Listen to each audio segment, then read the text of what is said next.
Tiga, dua. Assalamualaikum warahmatullahi wabarakatuh. Selamat malam teman-teman. Jumpa lagi dengan saya Dwi Santoso dalam live sharing menulis. Sebelumnya mohon maaf teman-teman ya, berapa hari ini saya tidak live karena ada sesuatu yang harus dikerjakan, dan malam ini kita akan live kembali teman-teman. Insya Allah ya, hari depan juga saya akan live ya. Insya Allah waktunya bisa saya sediakan gitu.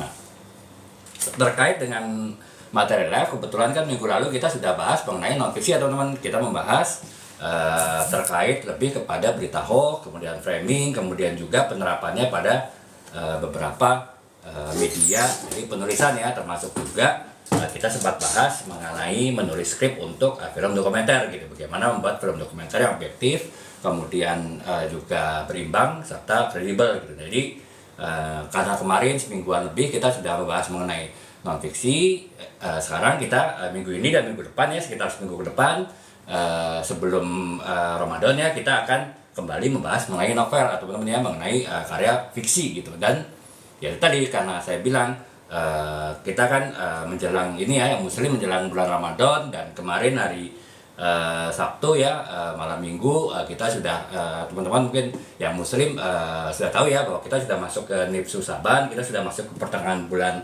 Saban ya, dan itu berarti kan dua minggu lagi, setengah bulan lagi kita akan memasuki bulan Ramadan ya. Bahkan kalau dilihat dari hari Prabowo ini mungkin sekitar 10-11 hari lagi insya Allah kita akan masuk ke Ramadan. Karena itu ya seminggu ke depan saya akan lebih membahas novel-novel yang terkait dengan suasana Ramadan ya teman-teman. Jadi novel-novel yang bersuasana religi, terutama religi Islam, baik itu secara umum, penjelasan secara umum, maupun juga nanti mungkin saya akan sempat bahas beberapa genre, beberapa topik dari novel-novel Islami ya. Tujuannya ya mungkin ya untuk persiapan kita yang muslim ya, untuk menghadapi Ramadan. Jadi kita persiapannya kan ya sebagai muslim pasti banyak kan teman-teman ya, baik persiapan fisik ya, mungkin teman-teman ya selama ini kalau misalnya tidak terbiasa puasa, mungkin ya bisa mulai inilah ya, sedikit melatih dikit-dikit fisik agar tidak kaget nanti pada saat Ramadan nanti gitu. Ataupun mempersiapkan mental juga ya, mungkin harus bangun pagi gitu kan, bangun sebelum subuh, kemudian juga ya mungkin nanti malamnya setelah teman-teman berkegiatan di kantor ataupun di kampus juga sholat tarawih ya. Jadi mental pun juga harus siap gitu.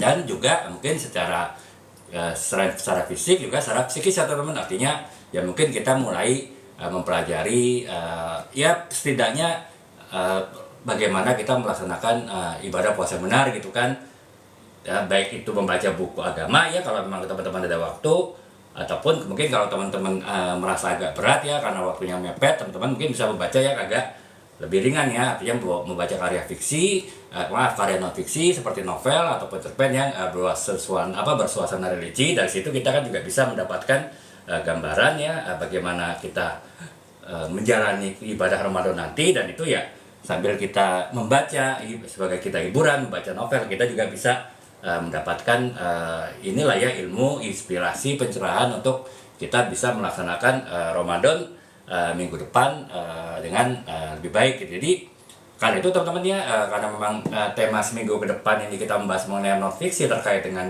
religi, terutama religi Islam ya, terkait dengan kita menghadapi bulan Ramadan, maka untuk malam ini kita akan bahas secara umum ya novel religi Islam. Ya mungkin nanti singkat saja ya, artinya ya secara pengertian mendasar saja, pengertian umum. Nanti kemudian baru saya akan di hari-hari berikutnya akan membahas lebih spesifik lagi ya. Kita membahas beberapa genre dari novel religi Islam, dan juga mungkin kita juga akan bahas mengenai beberapa topik ya yang terkait dengan Ramadan ataupun hal-hal lain terkait dengan religi Islam ya, sehingga ya mungkin mudah-mudahan ya bisa juga menginspirasi teman-teman untuk lebih mempersiapkan psikis, mempersiapkan niat, mempersiapkan mental, mempersiapkan tekad untuk menghadapi bulan Ramadan di minggu depan ya, insya Allah ya, entah sekitar tanggal 10, tanggal 11, nanti kita lihat pengumumannya saja gitu. Jadi itu ya teman-teman, sekedar pengantar saja ya, sekedar pengantar saja bahwa kita akan membahas mengenai novel malam-malam ini, akan membahas novel mengenai religi Islam ya. Jadi kita bahas dulu secara umum, saya bilang tadi secara general.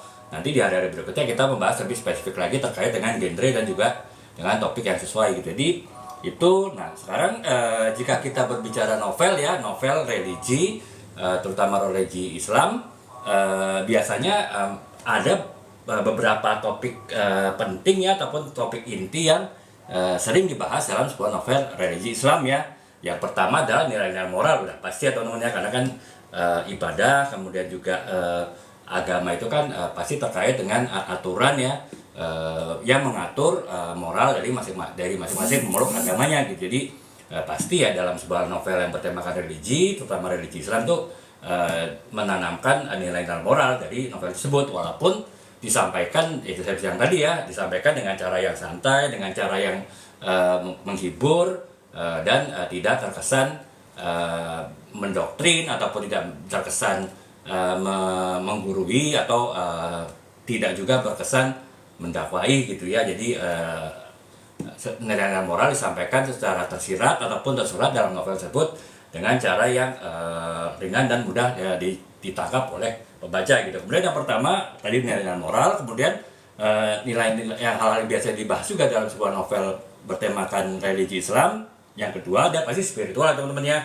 Spiritual itu kan pasti mencakup banyak hal ya, apakah mencakup itu keimanan, kemudian mencakup ketakwaan, mencakup ibadah gitu kan, mencakup hubungan antara hamba dengan Tuhannya ya, dengan Allah, kemudian juga mencakup juga bagaimana hubungan antar manusia yang diatur oleh nilai-nilai agama. Itu semua termasuk dalam nilai-nilai spiritual yang biasa dibahas dalam sebuah novel yang bertemakan religi Islam gitu.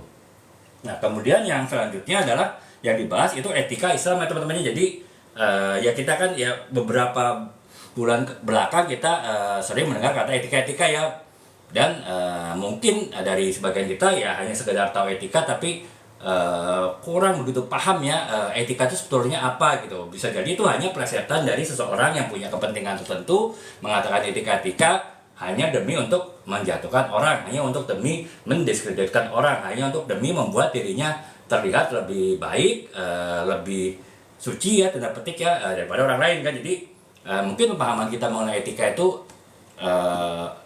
relatif belum dalam ya. Nah itulah makanya dalam novel yang bertemakan religi Islam, hal itu juga bisa juga ditanamkan hal-hal yang bersifat etika ya, terutama etika yang terkait dengan agama Islam ya. Jadi terkait dengan bagaimana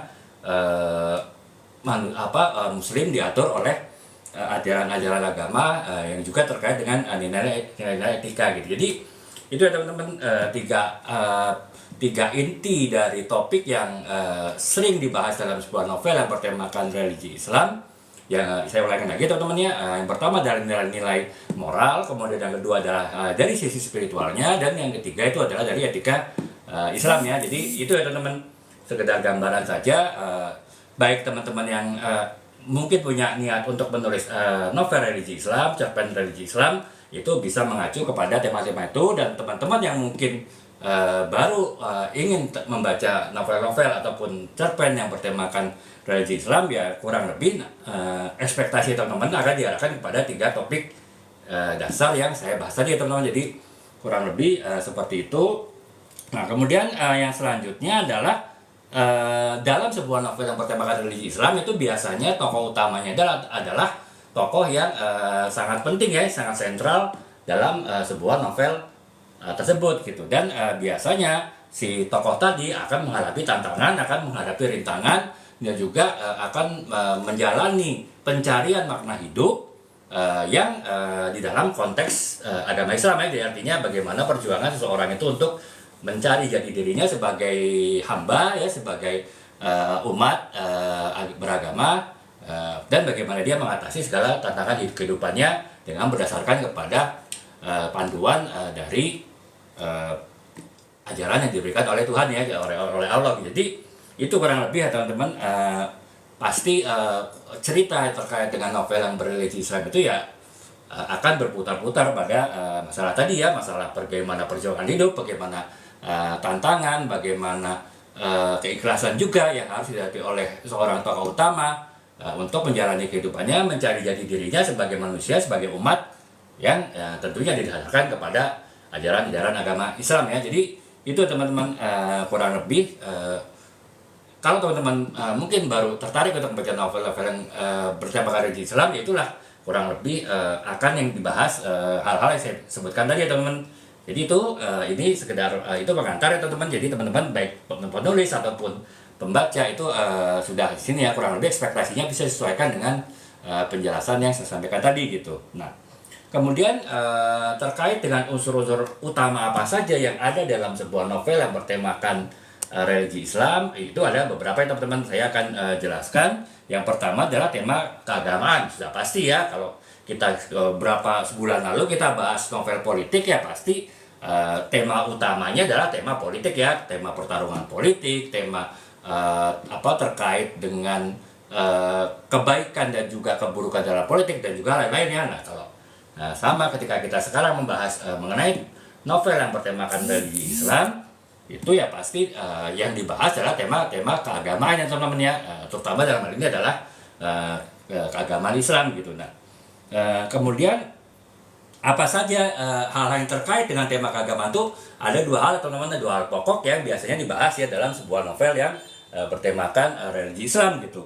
Yang pertama adalah pengembangan spiritualitas ya teman-teman. Jadi kan saya jelaskan tadi, spiritualitas tadi itu terkait hubungan antara hamba dengan Sang Pencipta, dengan Tuhannya, dengan Allah. Kemudian juga bagaimana hamba tadi berusaha menjalankan perintah dari Sang Pencipta dan juga menghindari larangan-larangan yang diberikan. Dan juga terkait juga dengan hubungan antara manusia ya, antara hamba dengan hamba yang mengacu kepada ketentuan ditetapkan oleh Sang Pencipta tadi gitu teman-teman. Jadi itu semua hal yang terkait dengan pengembangan spiritualitas. Jadi itulah tema utama dari sebuah novel yang bertemakan religi Islam gitu. Kemudian yang kedua adalah hubungan dengan Allah teman-teman. Jadi kalau tadi membahas spiritualitas secara umum gitu kan, yang kedua bisa jadi itu hubungan yang spesial ya, dengan yang khusus dengan Allah, dengan Sang Pencipta, misalnya terkait dengan ibadah, terkait dengan pertobatan gitu kan, terkait dengan rasa berdosa, rasa bersalah, kemudian terkait dengan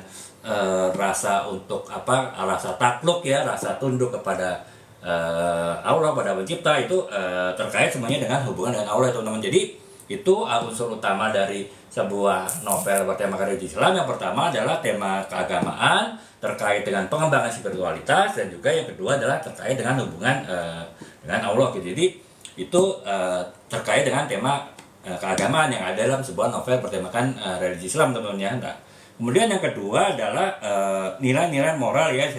Jadi kan tadi sempat saya bahas ya teman-teman ya, nilai-nilai moral itu adalah salah satu dari 3 inti utama yang biasanya dibahas dalam sebuah novel yang bertemakan religi gitu kan. Nah, terkait dengan nilai-nilai moral itu apa saja sih yang biasanya difokuskan oleh penulis ketika dia menulis sebuah novel bertemakan religi Islam dengan menitik beratkan pada penanaman ataupun juga penceritaan nilai-nilai moral ya. Jadi ada beberapa nilai moral yang biasa dibahas dalam sebuah novel yang bertemakan religi Islam. Yang pertama adalah kejujuran ya teman-teman. Jadi udah pasti ya, karena manusia jujur itu kan adalah salah satu manusia yang bisa dikatakan level yang tinggi ya dalam tingkatan keberagamaan ya, dalam tingkatan umat ya, tingkatan hamba ya, sebagai hamba dari Sang Pencipta yang diberi tugas untuk hidup di dunia ini kan teman-teman. Nah itu jadi kejujuran itu adalah yang penting. Makanya kejujuran adalah termasuk dari nilai-nilai moral yang biasa dibahas dalam sebuah novel yang bertemakan religi Islam gitu. Kemudian yang kedua adalah terkait juga dengan kesabaran ya teman-teman ya. Sabaran pun juga itu sebetulnya adalah sesuatu yang memang sering dibahas ya dalam sebuah novel yang bertemakan religi Islam, walaupun mungkin dengan pendekatan yang bisa berbeda-beda teman-teman ya. Kalau yang kesabaran ketika menghadapi musibah, ketika menghadapi ujian, ketika menghadapi tantangan, itu mungkin teman-teman sudah paham ya, itu pasti isi cerita yang terkait dengan tragedi, dengan kesedihan, dengan musibah, dengan cobaan yang dihadapi oleh tokoh utama dari novel yang bertemakan religi Islam, itu udah pasti terkait dengan kesabaran. Tapi kan saya bilang tadi, dimensi dari kesabaran itu luas ya teman-teman ya. Jadi bisa jadi juga justru yang diceritakan itu adalah keberhasilan, yang diceritakan itu adalah suatu kesuksesan ya, dari sisi dunia ya, dari sisi manusia. Tapi itu bisa jadi juga adalah suatu ujian ya, bagaimana manusia itu bisa sabar menghadapi segala keberhasilan ya dia hadapi di dunia. Sabar dalam arti dia tidak terlena ya, dia tidak lalai dari apa yang diperintahkan oleh Sang Pencipta gitu ya.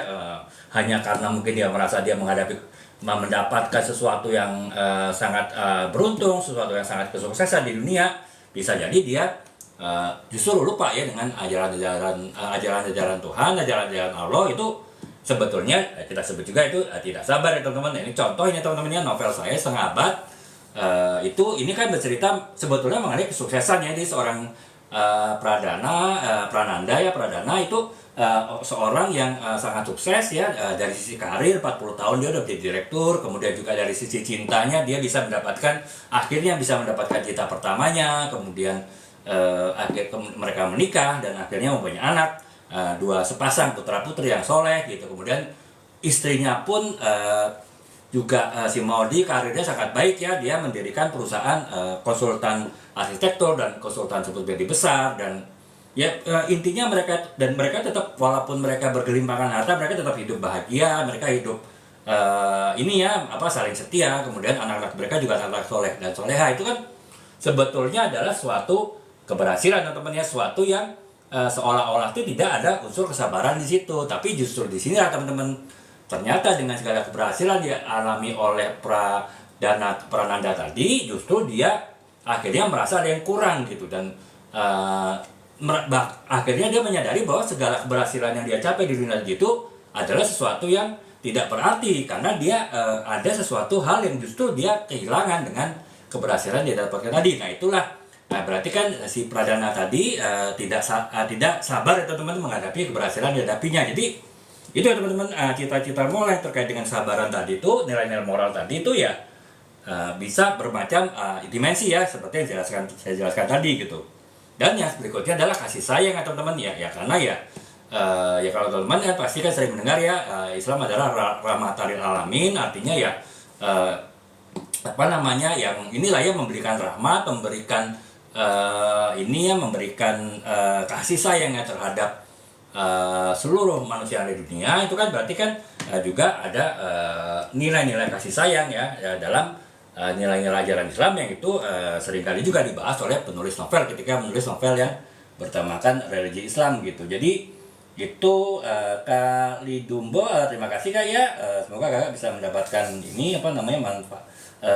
manfaat ya, ataupun ada ya sedikitnya ada pencerahan ataupun juga ada nilai yang Kakak dapat dari ini kayak dari live ini gitu. Nah sekarang kita lanjutkan lagi. Jadi teman-teman, nilai-nilai moral, unsur-unsur nilai-nilai moral yang berada dalam sebuah novel yang bertemakan Islami ya. Jadi itu ada 3 yang inti ya, yang sering ada dalam sebuah novel bertemakan religi Islam. Yang pertama itu adalah kejujuran, kemudian yang kedua adalah kesabaran, dan yang ketiga adalah kasih sayang. Jadi itu teman-teman ya, nilai-nilai moral yang sering dibahas oleh penulis ketika menulis sebuah novel yang bertemakan religi Islam gitu. Nah, kemudian yang ketiga adalah penceritaan dan plot ya teman-teman. Unsur penceritaan dan plot itu ya biasanya adalah perjalanan hidup dari si tokoh utama tadi ya. Si tokoh utama tadi kan dalam menjalani hidupnya dia mengalami tadi saya bilang tadi ada tantangan, ada ujian, ada cobaan, kemudian juga ada pencarian jati diri sebagai manusia. Nah itu kan itu inti dari sebuah novel ya biasanya teman-teman. Jadi sebuah novel yang berceritakan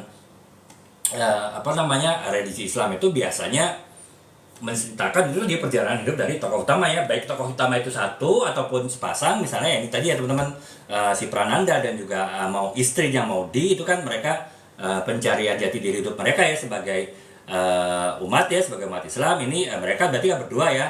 Atau misalnya ini teman-teman ya, novel Istri Salihah ini kan bercerita mengenai seorang Andini dan juga Adrian ya teman-teman. Itu kan berarti sepanjang novel ini ya perjalanan pencarian hidup dan jati diri dari sepasang kekasih yang kemudian menjadi suami istri sepanjang jadi fokus ceritanya kepada 2 tokoh utama tadi teman-teman. Nah, beda dengan ini teman-teman ya, novel ini Cintaku Berawal dari Pesantren ini memang bercerita mengenai perjalanan tokoh utama dalam mencari jati dirinya, dalam menjalani tantangan, cobaan dari kehidupannya, kemudian bagaimana dia bisa menemukan nilai-nilai religi dalam kehidupannya.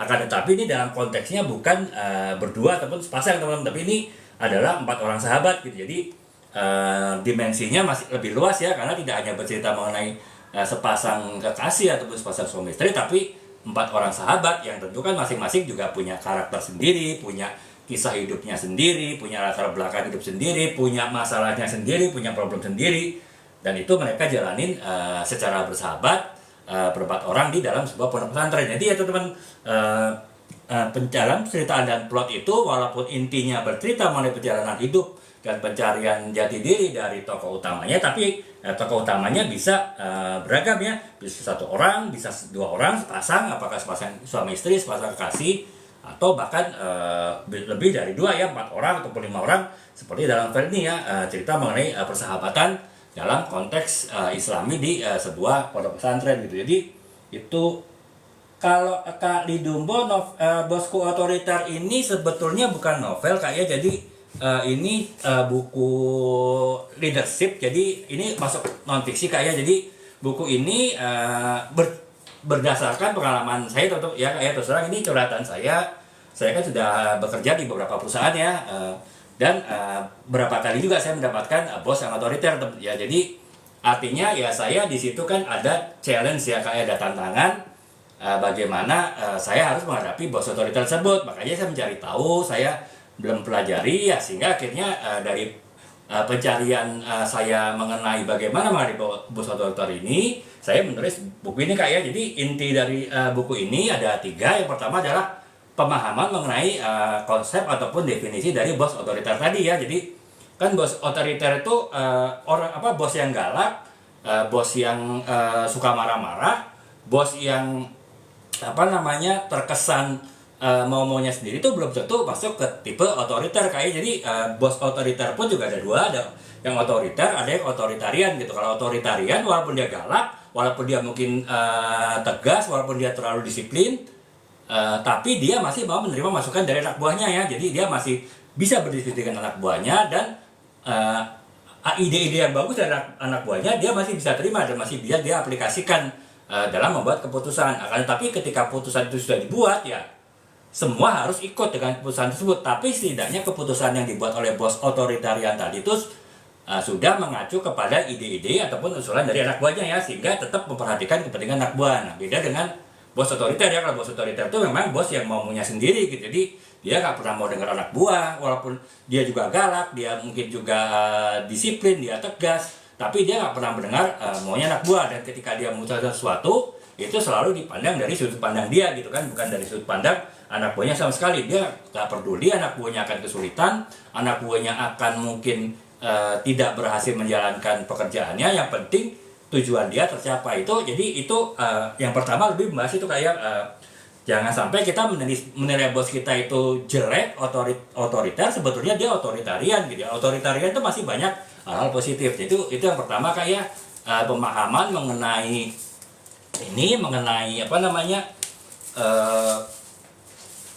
bos otoriter seperti apa. Nah, kalau setelah kita sudah paham mengenai bos otoriter, barulah kita berarti bos kita memang otoriter ya, bos kita tuh memang tanda petik bermasalah gitu kan. Nah sekarang bagaimana kita menghadapi orang bermasalah seperti itu? Karena apa kan, posisi kita kan sebagai anak buah, sebagai tim kan tentu secara power kalah dengan bos ya Kak. Jadi kita harus punya trik-triknya, punya cara-cara supaya kita bisa survive ya, kita bisa bertahan dalam situasi seperti itu. Nah makanya di buku ini saya ada membuat sekitar 12 ya Kak ya. Jadi dari yang paling ringan bagaimana kita menghadapi bos otoriter, sampai dengan langkah terberat yang harus kita lakukan ketika menghadapi bos otoriter. Ya langkah yang terberat ya resign Kak ya. Jadi artinya kita ya keluar dari perusahaan tersebut. Tapi itu kan langkah yang paling ekstrim ya. Makanya sebelum sampai ke langkah 12 ya, langkah terakhir ya saya jelaskan beberapa langkah menghadapi bos otoriter agar kita tetap bisa enjoy, kita bisa menikmati kerjaan kita walaupun bos kita otoriter. Nah itu yang topik yang kedua. Nah topik yang ketiga barulah bos otoriter itu kan berdasarkan riset saya itu intinya dia EQ-nya ya, emotional quotient-nya itu rendah Kak. Jadi dia mau sepintar apapun, EQ-nya, intelligent quotient-nya sangat tinggi sekali. Yang kalau dia sudah masuk kategori otoriter, pasti EQ-nya rendah juga.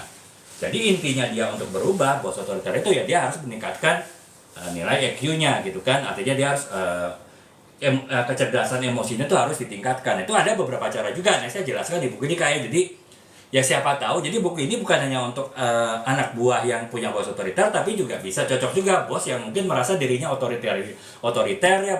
Dia merasa anak buahnya merasa dia otoriter dan dia bisa berubah diri dengan baca buku ini juga gitu. Atau mungkin teman-teman yang walaupun anak buah tapi mungkin teman-teman cukup dekat ya dengan bos yang otoriter, mungkin teman-teman rekan-rekan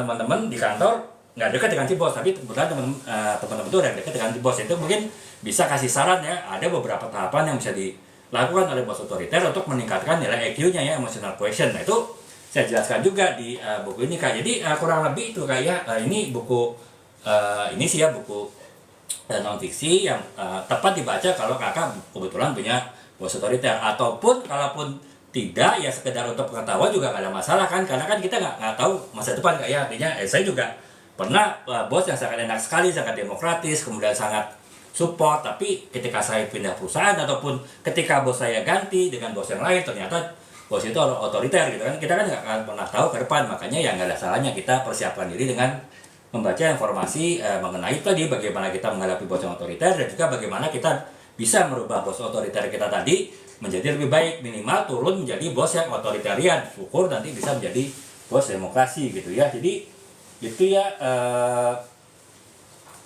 itu kayak Lidumbo ya kurang lebih ini. Jadi ini bukan novel kayak buku non fiksi, tapi ya memang ada contoh-contoh studi kasus juga ya yang terkait dengan bos otoriter. Jadi ya mungkin ya bisa disebut juga semi novel sih ya. Jadi ada semi fiksinya ya, karena saya jelaskan beberapa contoh studi kasus yang sebetulnya studi kasus itu real ya, artinya saya pernah alami ataupun rekan-rekan kerja saya yang lain juga pernah alami, tapi saya bungkus dalam bentuk seperti cerita ya, jadi semi novel juga gitu. Jadi itu ya kurang lebih kayak Kak Lidumbo ya buku mengenai bos otoriter ya buku ini. Nah, sekarang saya lanjutkan lagi. Tadi kita sudah tiga unsur dari sebuah novel ini ya, novel religi Islam. Yang selanjutnya adalah sekarang kita unsur keempat adalah karakter Islami kayak. Jadi ya kalau kita berbicara novel yang bertemakan religi Islam ya pasti kan tokoh utama ataupun juga karakter utama ataupun karakter pendukung dari novel tersebut ya pasti itu bercirikan Islami kayak. Jadi biasanya ya kalau kita berbicara tokoh utama, misalnya tokoh utama yang protagonis, tokoh utama yang baik, itu yang pertama pasti bercerita pada kesederhanaan ya, karena kan Islam itu kan intinya mengajarkan kita untuk tidak bermegah-megahan ya, untuk kita untuk sederhana gitu. Kemudian yang kedua biasanya adalah keteguhan iman gitu ya. Jadi ya itu tadi dengan segala macam hambatan, tantangan, ujian, cobaan yang dialami oleh tokoh utama dari novel ini, itu dia bisa tetap meneguhkan imannya, tetap dia secara keimanan, secara keyakinan, kepercayaan terhadap Sang Pencipta itu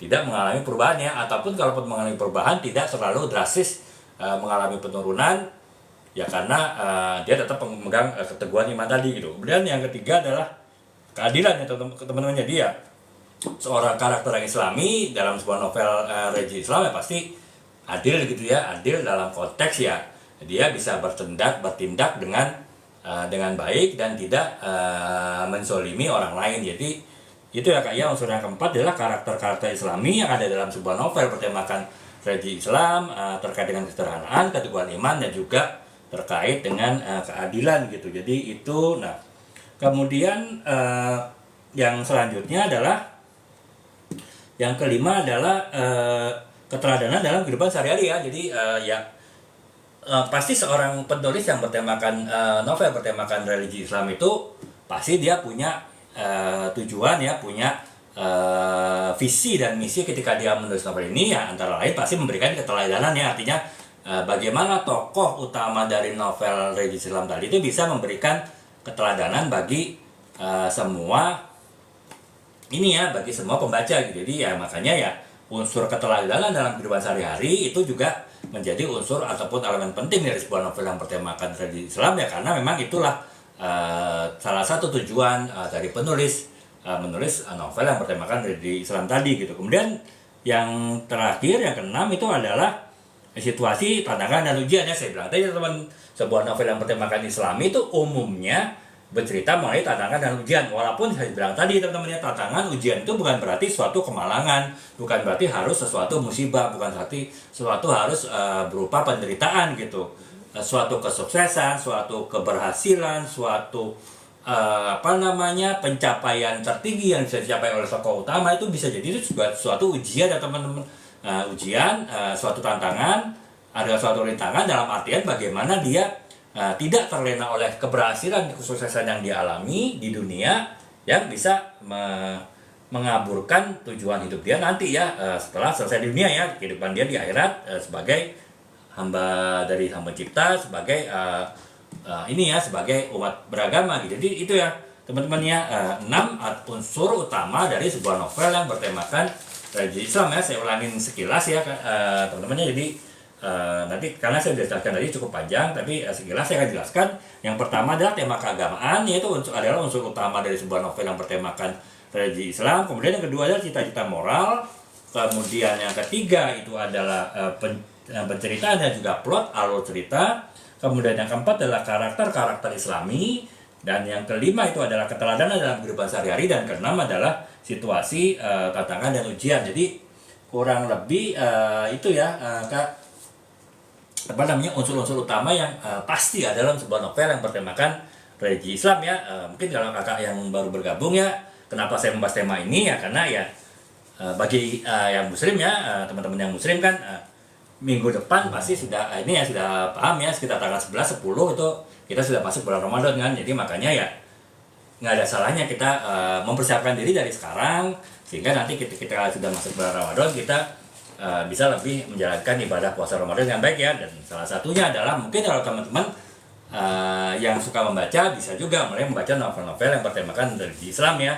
Nanti saya akan berikan beberapa contoh yang mungkin teman-teman bisa jadi referensi teman-teman gitu. Dan mungkin juga mumpung dalam suasana Ramadan ini semangat teman-teman beribadah lebih tinggi, teman-teman yang suka menulis juga bisa terinspirasi untuk menulis sebuah novel yang bertemakan religi Islam ya. Jadi sehingga nanti setelah selesai Ramadan tidak saja mencapai hari kemenangan, tidak saja berhasil menyelesaikan tantangan dan hambatan dan rintangan pada saat Ramadan, tapi juga bisa menghasilkan sebuah karya tulis fiksi, apakah novel, apakah cerpen yang bertemakan religi ya. Jadi ya nanti ya tentu akan bisa bermanfaat ya bagi pembaca kita seperti yang saya jelaskan tadi gitu. Jadi itu ya Kak ya, penjelasan kenapa kita bahas malam ini novel yang bertemakan religi Islam gitu. Nah, jadi itu unsur-unsur utama ya, 6 unsur utama dari sebuah novel yang bertemakan religi gitu. Nah, kemudian ini contoh ya teman-teman ya. Jadi saya akan berapa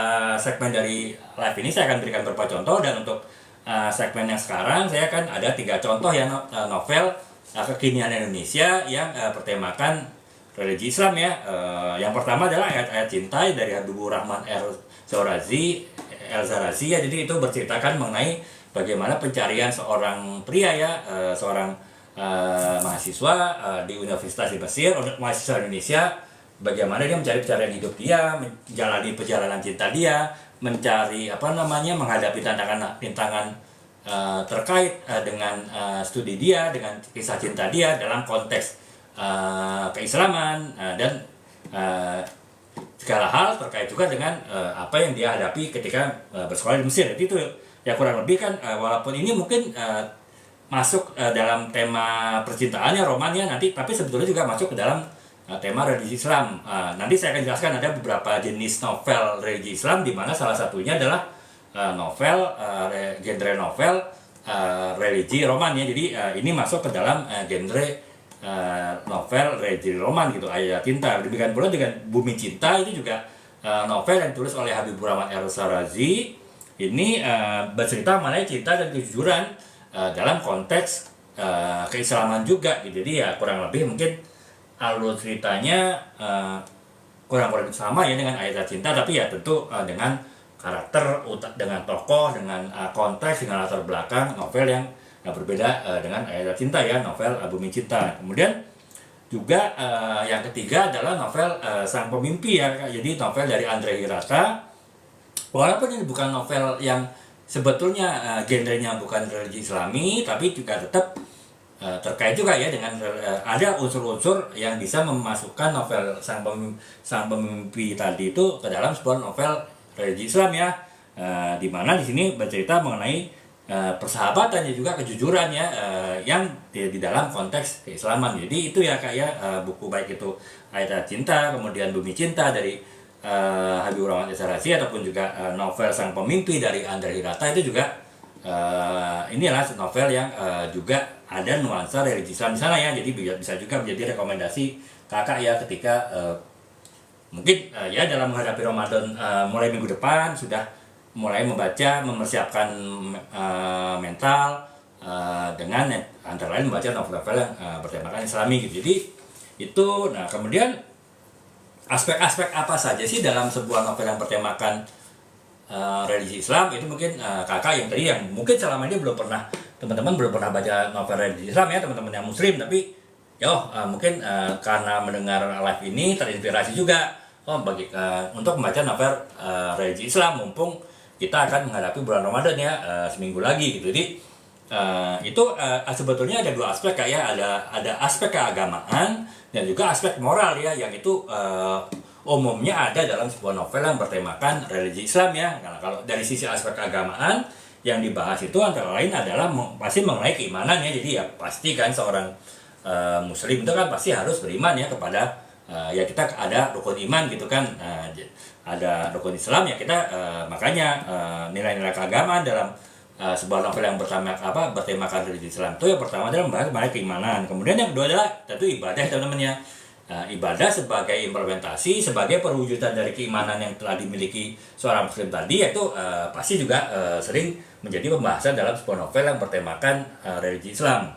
Yang ketiga itu adalah akhlak mulia ya, lagi-lagi ya, walaupun mungkin dalam sebuah novel yang bertemakan religi Islam itu ada tokoh antagonis, tokoh yang jahat, tokoh protagonis, tokoh yang baik, akan tetapi tetap inti dari cerita novel bertemakan religi Islam ya pasti membahas mengenai akhlak yang baik ya. Jadi nanti mungkin di mana kebaikan melawan keburukan yang pada akhirnya kebaikannya akan menang. Jadi itu kayak aspek keagamaan dalam sebuah novel yang bertemakan religi Islam itu keimanan, ibadah, dan juga akhlak mulia gitu. Dan kemudian yang selanjutnya adalah aspek moral ya. Saya bilang tadi, ketika kita membaca novel bertemakan religi Islam, kita tentu tidak dalam artian membaca buku-buku agama Islam ya, buku-buku pelajaran Islam. Itu kalau itu kan ya mungkin kita baca kitab-kitab ataupun kita membaca buku-buku agama Islam itu konteksnya ke dalam non-fiksi ya. Mungkin bagi sebagian dari kita itu cukup berat kalau kita baca sendiri. Mungkin kita lebih suka mendengarkan pengajian dari ustadz-ustadz ataupun dari ulama-ulama yang mungkin sudah diperingan ya, bahasa dari keilmuan agama tadi sudah diberikan sampai ke kita. Makanya ya kalau misalnya kita mungkin masih merasa berat baca sendiri, membaca buku-buku agama Islam, kita bisa membaca novel-novel ya, novel-novel yang bertemakan religi Islam. Jadi walaupun kita membaca novel, kita mendapatkan hiburan, kita membaca dengan ringan, tetap ada nilai-nilai keagamaan juga di dalam novel tadi. Nah makanya di dalam sebuah novel yang bertemakan berbeda dengan ketika kita membaca mungkin buku-buku keagamaan yang mungkin lebih menitik beratkan pada aspek keagamaan ya, dalam sebuah novel yang bertemakan religi Islam itu ada selain aspek keagamaan ada aspek moral juga ya. Jadi di aspek moral ini biasanya disampaikan lewat alur cerita yang ringan ya, alur cerita yang menyatu dengan keseluruhan alur cerita novel tadi gitu. Nah biasanya aspek moral itu dibahas adalah masalah kejujuran, kemudian masalah kasih sayang, dan juga masalah ini ya masalah persahabatan ya. Jadi itu biasanya disampaikan dalam sebuah novel aspek-aspek moral yang ada dalam sebuah novel bertemakan religi Islam dan disampaikan dengan bahasa yang mudah dicerna oleh pembaca gitu. Kemudian yang ketiga adalah aspek pendidikan yang saya bilang tadi ya teman-teman. Walaupun kita membaca sebuah novel yang hiburan, tapi kalau dalam sebuah novel religi Islam biasanya juga ada unsur pendidikan ya, di mana itu tadi diharapkan mungkin si pembaca itu akan menjadikan tokoh yang baik, tokoh protagonis dari novel yang bertemakan agama Islam tadi itu sebagai nantinya panduan hidup ya, sebagai panutan hidup, sebagai teladan sehari-hari dari kehidupan pembacanya setelah membaca novel tadi. Jadi ada aspek pendidikan juga. Jadi itu ya kayak aspek-aspek yang biasanya dalam sebuah novel yang bertemakan religi Islam. Yang pertama adalah aspek keagamaan ya, terkait dengan nilai-nilai agama Islam seperti keimanan, kemudian ibadah dan juga akhlak mulia. Kemudian yang kedua adalah aspek moral terkait dengan kejujuran, kasih sayang dan juga persahabatan dalam konteks Islam. Dan yang ketiga adalah aspek pendidikan ya, di mana ya selain hiburan dalam sebuah novel yang bertemakan religi Islami itu pasti juga ada unsur aspek pendidikannya gitu. Jadi kurang lebih itu ya. Ini Kak Kisa ini kayak jadi novel ini sebetulnya novel percintaan, kayak ini novel roman, novel semua bisa kena Kak Kisa ya. Tapi memang ada selain ini novel percintaan, novel roman, saya jamin dari awal sampai akhir novel ini adalah kisah cinta ya. Jadi kisah cinta Doni dengan kekasihnya ya. Mereka berpacaran selama 10 tahun ya, dari mulai SMA kemudian kuliah sampai dengan bekerja. Doni dan juga Nindya ya kekasihnya, mereka menjalin hubungan kasih gitu kan. Nah, akan tetapi pada akhirnya mereka putus ya, karena ya ada ego-ego di antara mereka, terutama ya ketika si Nindya mendapat beasiswa ke luar negeri kan untuk melanjutkan S2 yang kemudian diteruskan S3, sementara si Doni itu punya keinginan segera membentuk keluarga kecil ya dengan menikah dengan Nindya. Jadi akhirnya mereka putus. Nah, itu sebetulnya ceritanya itu kayak kemudian nanti ya, kemudian bagaimana perjalanan kisah cinta si Doni dengan beberapa wanita lain sampai akhirnya dia menemukan cinta terakhirnya, menikah dengan seorang wanita yang sebenarnya adalah sahabat Dinda ya, sahabat dari mantannya cinta pertamanya tadi. Jadi sebetulnya kisahnya itu kayak kisah cinta, tapi ya di sini saya sisipkan juga ada unsur-unsur edukasi kesehatannya kayak. Jadi artinya saya mengambil tema edukasi kesehatan jantung. Kenapa? Karena memang kan kita pahami ya, penyakit jantung itu kan adalah pembunuh terbesar ya di Indonesia. Yang nomor 1 itu di Indonesia itu kematian disebabkan karena penyakit jantung gitu kan, bahkan melebihi kematian karena kecelakaan, jauh lebih tinggi gitu. Itu pun tidak hanya di Indonesia tapi juga di dunia. Makanya saya mengambil tema edukasi kesehatannya mengenai penyakit jantung di sela-sela jadi kisah cinta romantis tadi. Nah, secara halus jadi ini, tapi jangan kakak mungkin melihat ini berarti novel isinya tentang edukasi kesehatan. Ya enggak sih, sebetulnya edukasi kesehatannya tuh samar sekali kayak tipis sekali. Saya bahkan bisa dibilang kakak saya jamin tidak akan merasa bahwa di sini ada edukasi kesehatan. Tapi dari membaca novel ini, dari membaca kisah cinta tadi, kakak bisa paham sebetulnya penyakit jantung itu adalah bukan sebab karena kita lalai menjaga kesehatan kita di saat ini, tapi puluhan tahun yang lalu ketika kita lalai menjaga kesehatan dan kita biarkan berjalan selama puluhan tahun, barulah nanti ya katakanlah di usia 30-40 tahun barulah kita mendapat serangan jantung misalnya kan. Jadi itu sih Kak sebetulnya. Jadi saya hanya ingin menanamkan ya, kita akan lebih waspada bahwa kita mungkin bisa menyiapkan dari mulai kecil ya, kalaupun kita sudah terlanjur tanda petik sudah terlanjur tua, kan paling tidak untuk anak-anak kita bisa lebih menjaga kesehatan ya. Jadi untuk tidak terkena potensi serangan jantung. Tapi ya lagi-lagi kayak ini bukan novel kesehatan, jadi ini tetap novel percintaan ya, novel roman, tapi ya ada bungkus-bungkus kecil ya edukasi mengenai bagaimana kita bisa sedapat mungkin terhindar dari penyakit jantung nanti di masa dewasa kita gitu. Jadi kurang lebih itu ya Kak Kise ya. Jadi ini sebetulnya novel genre roman, tapi ya itu tadi ada nilai tambahnya lah ya, ada nilai edukasinya bahwa ini adalah ada juga bagaimana kita bisa mencegah nantinya kita di masa mendatang tidak terkena serangan jantung gitu. Walaupun saya sampaikan tadi ini disampaikan secara halus ya, secara soft, jadi tidak ada tidak terkesan sebagai mengajari ataupun juga menggurui, tapi tetap ini sebuah novel yang bertemakan percintaan. Jadi itu ya Kak ya, kurang lebih semua bisa kena itu seperti itu sih novelnya. Nah kemudian saya lanjutkan lagi ya. Jadi kita tadi barusan sudah membahas aspek-aspek dari sebuah novel religi Islami, dan sekarang kita bahas ini kayak jenis-jenis novel Islami. Jadi secara umum ada 3 kelompok besar ya jenis novel religi Islami. Yang pertama adalah novel sejarah Islam ya. Jadi novel ini tetap berlatar belakang sejarah ya. Misalnya latar belakang sejarah, misalnya penaklukan kota Konstantinopel oleh Muhammad Al-Fatih ya, seorang raja di sekarang wilayah Turki ya. Itu kan sebetulnya kisah nyata ya. Ini benar-benar tahun 1500 sekian itu ada penaklukan kota Konstantinopel oleh Sultan Muhammad Al-Fatih. Tapi kan bisa jadi walaupun kita bercerita mengenai kisah Sultan Muhammad Al-Fatih tadi, tapi kita membuat cerita fiksi itu juga. Jadi artinya bagaimana ketika Sultan tadi berusaha merebut kota Konstantinopel, mungkin kita bercerita mengenai salah satu prajurit dari Sultan tadi gitu kan.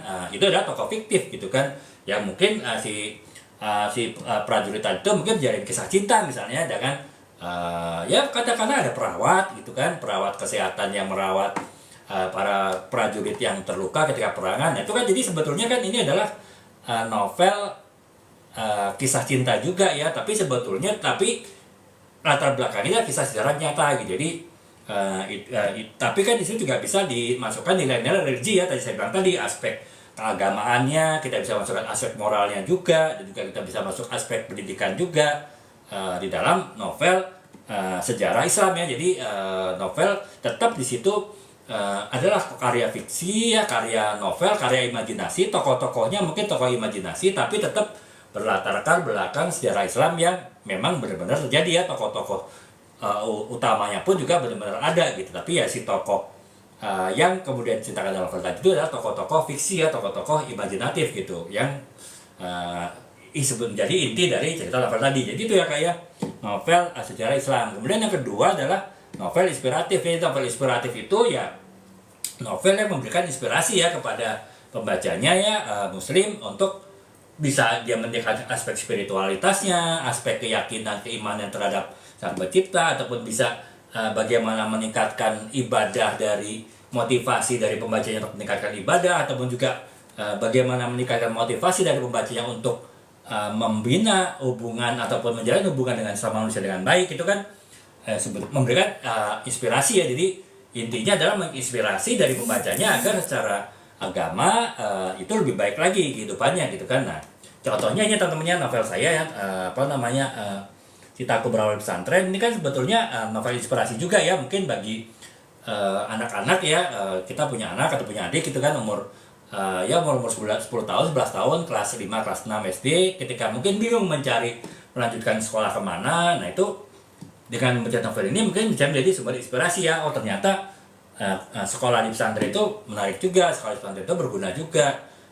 Sekolah di pesantren itu tidak hanya belajar agama juga gitu, bahkan banyak sekolah pesantren itu yang secara akademisnya juga bagus, agamanya juga bagus gitu kan. Jadi bisa balancing antara agama dan ilmu-ilmu dunia gitu. Jadi ya novel ini inspirasi di situ sih kayak. Jadi ini masuk ke dalam novel yang inspiratif gitu. Nah, yang ketiga itu adalah novel roman Islami yang saya jelaskan tadi gitu. Jadi misalnya novel ini adalah setengah abad ini bercerita ya mengenai kisah cinta Pananda dan juga Maudi ya.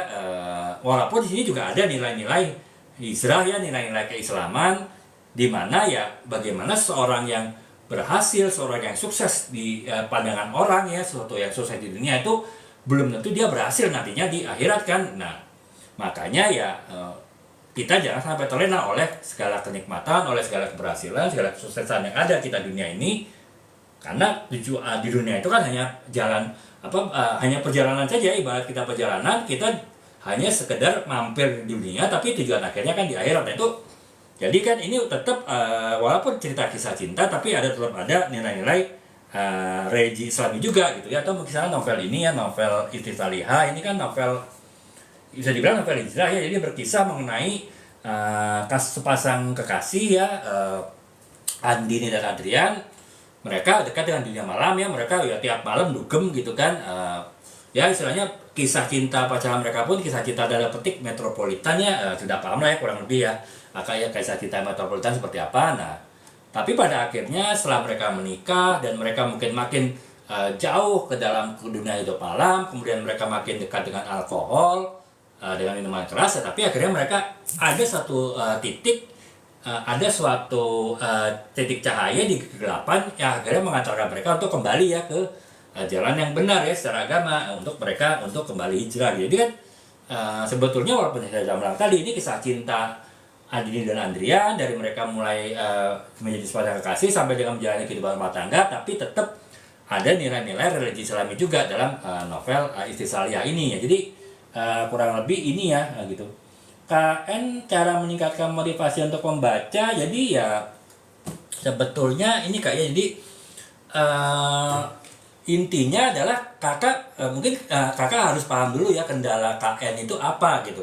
Misalnya kakak malas baca, kakak malas baca karena saya nggak bisa baca novel setebal ini 300 halaman ya. Kalau baru baca 10 halaman kayaknya sudah capek gitu.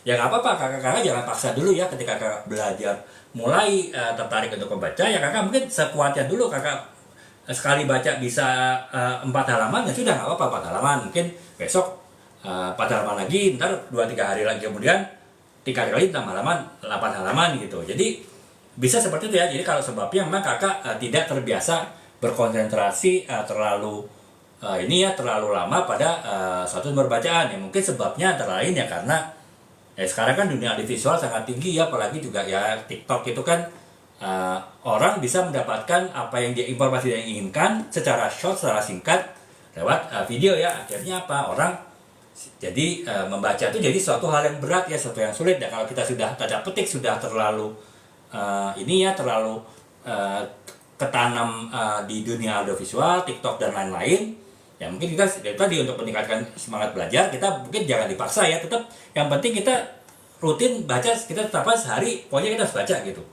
Sehari baca 2 halaman kuat nggak apa-apa 2 halaman, nanti kalau udah makin bagus bisa jadi 3-4 halaman, 5 halaman, 10 halaman gitu. Jadi yang penting kakak harus tetapkan setiap hari harus baca gitu ya, dan makin lama makin ditingkatkan gitu. Jadi itu sih yang paling mudah itu kak ya. Jadi kalau kita mau meningkatkan motivasi, tapi kalau kita terlalu memaksakan diri itu kan juga masalah kan. Makanya ya kita tingkatkan motivasi untuk membaca, tapi ya tadi dengan cara tidak memaksakan diri, tapi tetap kita harus disiplin, setiap hari kita harus baca, dan makin lama makin kita tambah nih progresi membacanya. Jadi bisa cara seperti itu. Juga mungkin kakak juga harus memahami tujuan kakak membaca itu apa gitu kan. Jadi misalnya saya ini baca tuh karena misalnya kakak masih mahasiswa kan, untuk ujian gitu ya. Ya kakak ya harus motivasi. Kakak balik lagi, tujuan kakak kuliah tuh apa? Tujuan kuliah misalnya untuk membahagiakan orang tua, untuk masa depan gitu kan, untuk nanti misalnya mudah mencari kerja gitu. Nah ketika kakak mau baca buku dan malas, kakak ingat kembali gitu ya. Tujuan saya itu baca buku ini untuk saya biar bisa kuliah, bisa mencari kerja, biar orang tua seneng. Nah, itu ditanamkan kayak. Jadi tujuan dari membaca itu kakak juga harus pahami dan tetap terus diingatkan ketika kakak sudah agak malas untuk membaca gitu ya. Jadi itu Kak Kise, oke ya.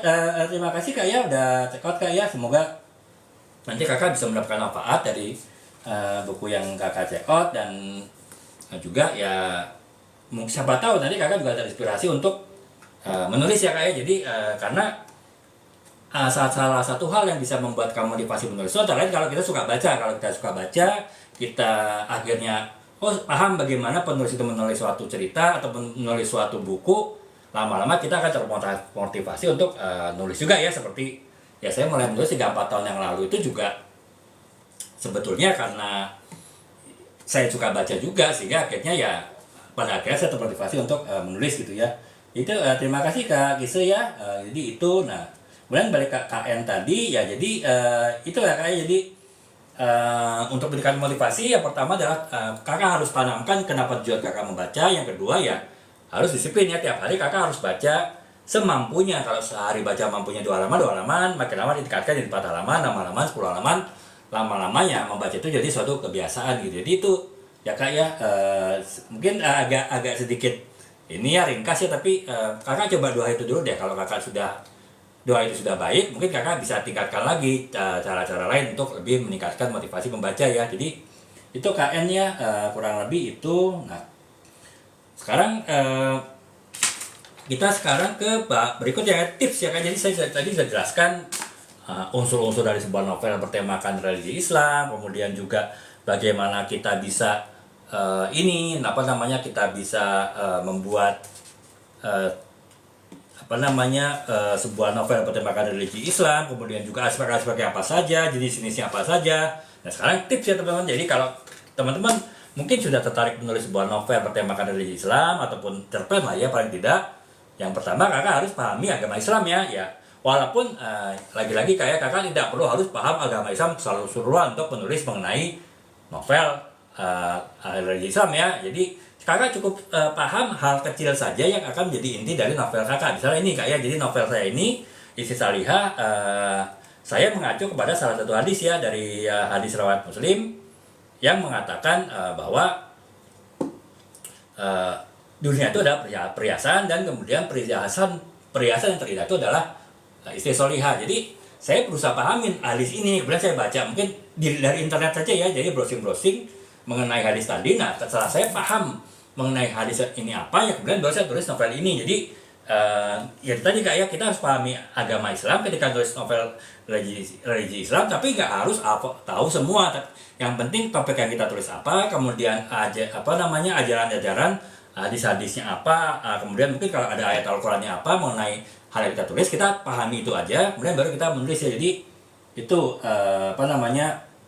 pahami agama Islam ya ketika kita menulis sebuah novel yang bertemakan religi Islam. Kemudian yang kedua tipsnya adalah sesuaikan dengan membaca ya. Jadi itu tadi kita harus melihat dari sisi pembaca ya kak. Jadi apakah pembaca kita itu ini novel hijrah ya, mungkin pembaca kakak mungkin saya mau menunjukkan kepada pembaca yang mungkin baru mulai hijrah ataupun sedang sekarang dalam proses hijrah gitu kan, mungkin kemarin kurang baik dalam agama Islam, kemudian berusaha untuk lebih baik. Nah itu kakak harus paham kalau memang itu tujuan pasar kakak ya, kakak sesuaikan isi novel kakak dengan si pembaca tadi ya. Dan kakak harus paham apa yang diinginkan oleh pembaca tadi yang sedang mengalami hijrah dari sebuah novel yang bertemakan hijrah gitu. Kemudian yang ketiga adalah gunakan perubahan Islami ya. Jadi ya kakak ya mungkin dalam menulis itu, walaupun mungkin tadi saya bilang novel percintaan, tapi tetap ada ungkapan-ungkapan, ada juga gaya-gaya bahasa, perubahan-perubahan Islami ya kakak pergunakan. Jadi tetap walaupun ini novel cinta, tapi tetap terasa ini sebagai novel yang religi Islami. Jadi kurang lebih itu ya kak ya. Nah kemudian yang keempat, sertakan aspek pendidikan, yaitu tadi kak ya, sebuah novel yang bertemakan religi Islam itu tidak hanya novel berupa hiburan, tapi juga memberikan pendidikan, memberikan inspirasi, memberikan pencerahan kepada pembacanya ya terkait dengan agama Islam gitu. Nah makanya ya harus ada unsur pendidikan juga dalam sebuah novel yang bertemakan religi Islam. Itu tuh kayak, jadi tipsnya yang pertama adalah pahami agama Islam. Lagi-lagi tidak harus menyeluruh, tapi topik yang akan kakak tulis mengenai itu ada ajaran Islamnya ya, kakak pahami di situ aja ya. Jadi nggak perlu paham yang lain gitu, nggak perlu paham keseluruhan, tapi paham apa yang kakak tulis gitu. Kemudian yang kedua adalah sesuaikan dengan pembaca, kepentingan membaca apa ketika membaca novel yang bertemakan religi Islam. Kemudian yang ketiga, gunakan bahasa-bahasa perubahan-perubahan yang Islami juga. Jadi walaupun itu tadi novel yang bertemakan percintaan, tapi tetap terasa nilai religi Islami dari novel tadi gitu. Kemudian yang keempat adalah sertakan aspek pendidikan juga ya. Jadi kurang lebih itu. Nah kemudian yang selanjutnya adalah sekarang kemampuan apa saja sih? Misalnya kakak sudah tertarik nih untuk menulis novel yang bertemakan religi Islam gitu, novel yang bertemakan bertemakan Islam lah ya, ajaran Islam. Nah itu ada beberapa kemampuan yang harus kakak miliki ya ketika kakak mulai tertarik untuk menulis novel yang bertemakan religi Islam gitu. Yang pertama adalah pahaman mendalam tentang Islam ya. Lagi-lagi nggak perlu kakak harus paham keseluruhan mengenai agama Islam ya ketika kakak menulis novel religi Islam. Tapi apa yang mau kakak tulis, itulah kakak harus paham. Misalnya novel Istri Salihah ya, kakak harus paham nih bagaimana Istri Salihah menurut ajaran agama Islam. Itu saja. Kalau kakak itu sudah pelajari dengan paham, baru kakak bisa menulis novel ini gitu. Ataupun juga misalnya novel ini setengah abad, ini bercerita mengenai bagaimana manusia itu sering mensia-siakan waktu dan kesehatan dan lebih menyukai kehidupan dunia daripada persiapan akhirat. Nah itu kakak pahamin saja hadis itu secara lengkap, secara menyeluruh, dan baru kakak nulis novel ini. Jadi harus paham agama Islam secara keseluruhan, tapi dalam konteks yang sesuai dengan topik yang kakak tulis di novel ya. Kemudian yang kedua adalah keterampilan literasi. Jadi kakak harus bisa mengekspresikan nilai-nilai yang akan disampaikan, misalnya nilai tadi, nilai-nilai aspek keagamaan, aspek moral, aspek pendidikan dari sebuah novel yang bertemakan religi Islam itu dalam suatu karya tulis novel yang menarik ya, yang menghibur sekaligus juga mendidik gitu. Kemudian yang ketiga adalah kreativitas, sudah pasti ya, kita menulis novel apapun, juga novel bertemakan religi Islam ya, kita harus punya daya kreativitas yang tinggi gitu. Kemudian juga kepekaan terhadap pembaca ya, dia artinya ya kita harus paham juga gitu apa mau pembaca dari sebuah novel yang kita ini tadi kita tulis. Misalnya saya novel ini adalah novel hijrah ya, berarti kan pembaca yang membaca novel hijrah pasti punya keinginan tertentu kan, apa yang akan mereka dapat dari sebuah novel yang bertemakan hijrah gitu. Nah, makanya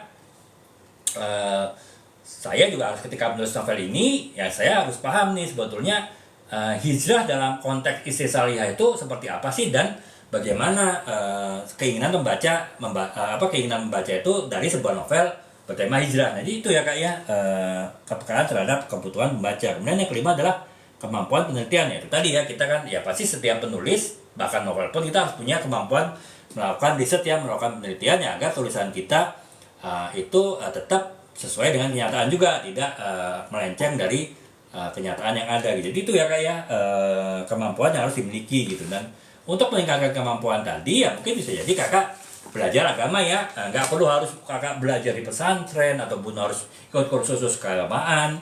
Kan sekarang kan kita bisa belajar dari internet ya, bisa belajar dari YouTube kan, pengajian misalnya dari ustadz-ustadz yang kita senangi itu kita bisa belajar di situ juga ya. Jadi tapi intinya kita harus belajar pendidikan keagamaan ya ketika kita kan nulis sebuah novel bertemakan religi Islami, setidaknya sesuai dengan apa topik yang kita tulis gitu. Kemudian yang kedua adalah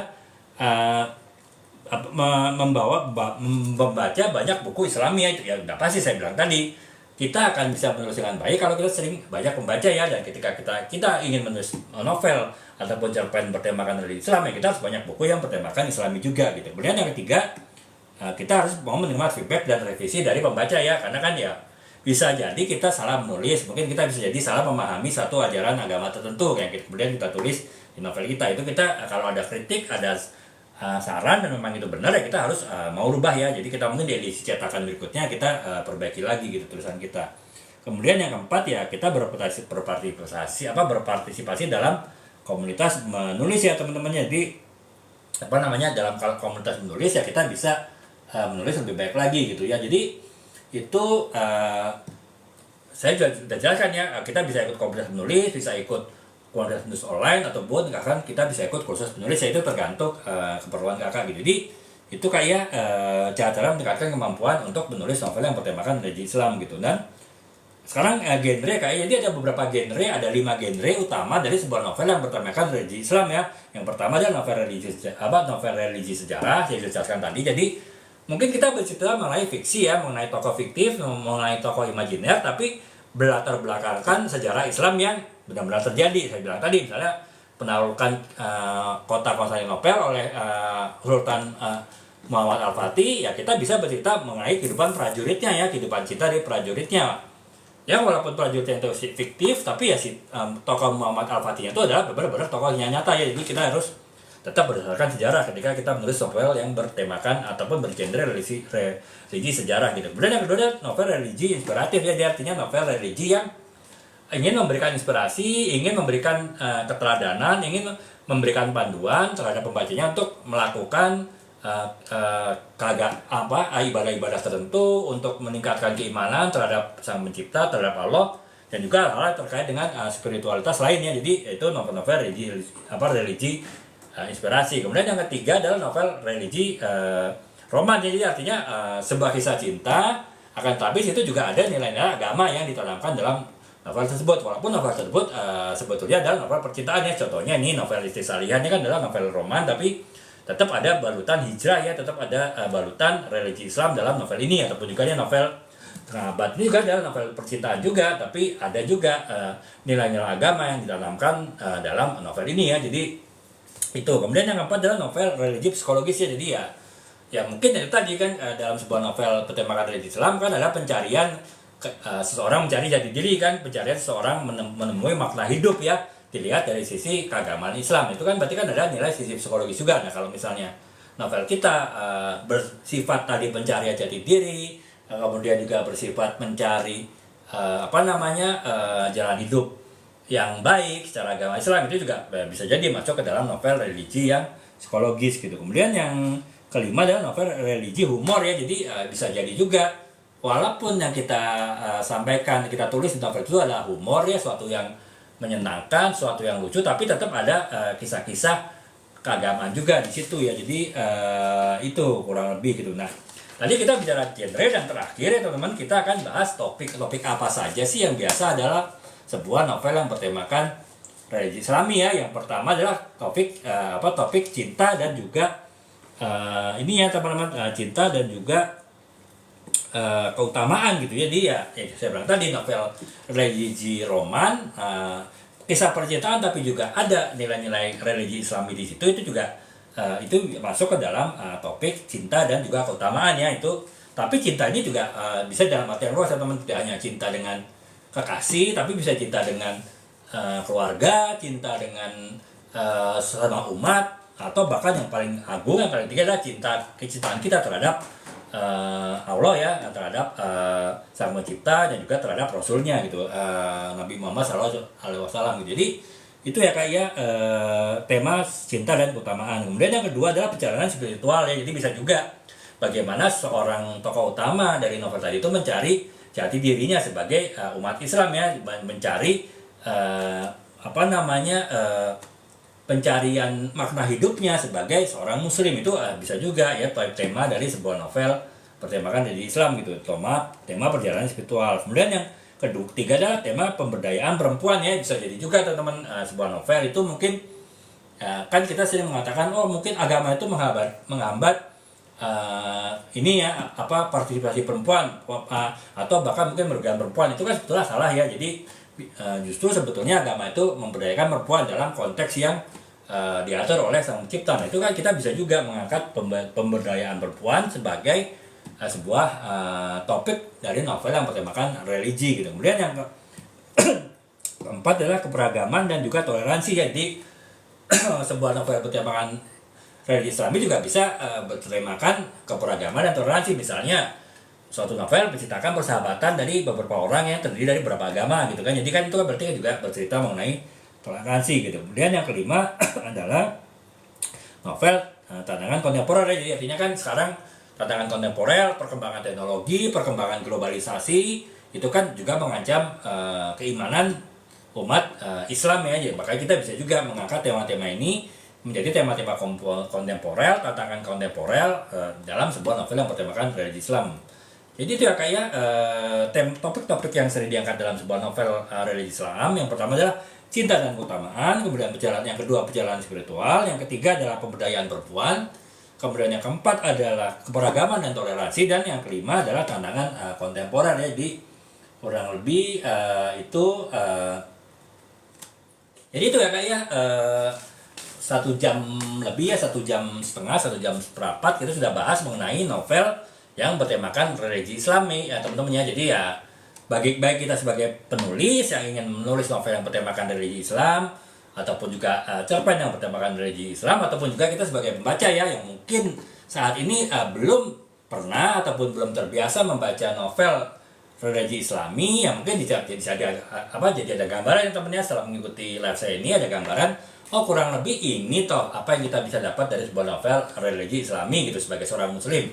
Kira-kira ini yang akan saya dapatkan ketika saya membaca novel religi Islami itu. Jadi ya lagi-lagi mungkin ya kalau kita masih merasa berat membaca buku-buku agama yang berat ya, buku-buku agama yang sifat non fiksi, kita juga bisa mempelajari sebagai muslim, mempelajari agama Islam dengan cara yang lebih mudah, dengan cara lebih ringan, dengan cara yang juga menghibur ya, dengan membaca novel-novel yang bertemakan religi Islami ya teman-teman ya. Apalagi ya dalam 10 hari ke depan ya, mungkin sekitar tanggal 10 ataupun tanggal 11 Maret ya, kita insya Allah sudah masuk ke bulan Ramadan ya. Jadi ya mungkin ya kita bisa menyiapkan diri kita, termasuk juga memberikan inspirasi kita untuk lebih melaksanakan puasa Ramadan dengan baik ya, dengan membaca novel-novel yang bertemakan religi Islam tadi ya. Jadi kurang lebih itu ya Kak ya, sedikit dari saya mengenai novel yang bertemakan religi Islam. Mungkin dalam beberapa live ke depan ya, insya Allah ya setiap jam 9:30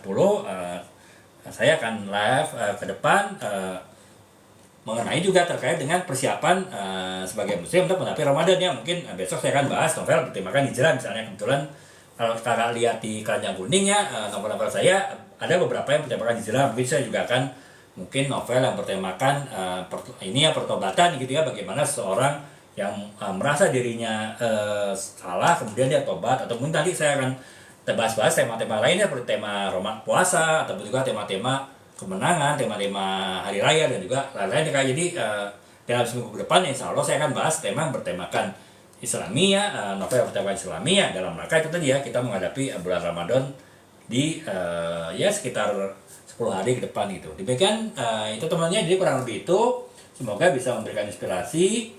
Kak W semangat juga Kak ya, semoga Kak semangat untuk menulis kalau Kakak mulai belajar menulis, ataupun Kakak juga semangat untuk membaca ya kalau Kakak baru mulai untuk membaca gitu. Jadi kurang lebih itu kayaknya sudah 1,5 jam kita live. Seperti biasa nanti saya akan buat cuplikan ya dari setelah saya bisa download ini live ini, saya akan buat cuplikannya mungkin sekitar satu cuplikan itu sekitar 2-3 menit ya, mungkin saya bisa buat 10-15 cuplikan dari live saya kali ini, dan juga nanti saya akan secara bertahap saya upload di akun saya teman-teman. Kalau teman-teman sudah follow akun saya, kemungkinan besar apa yang saya upload akan juga masuk ke FYP teman-teman ya, sehingga teman-teman mungkin kalau tertarik dengan pembahasan mengenai novel bertemakan Islam ini bisa mendapatkan novel saya tadi, juga menjelaskan konsep-konsep dan juga apa yang ada di dalam sebuah novel yang bertemakan hijrah gitu. Jadi kurang lebih itu kayak demikian.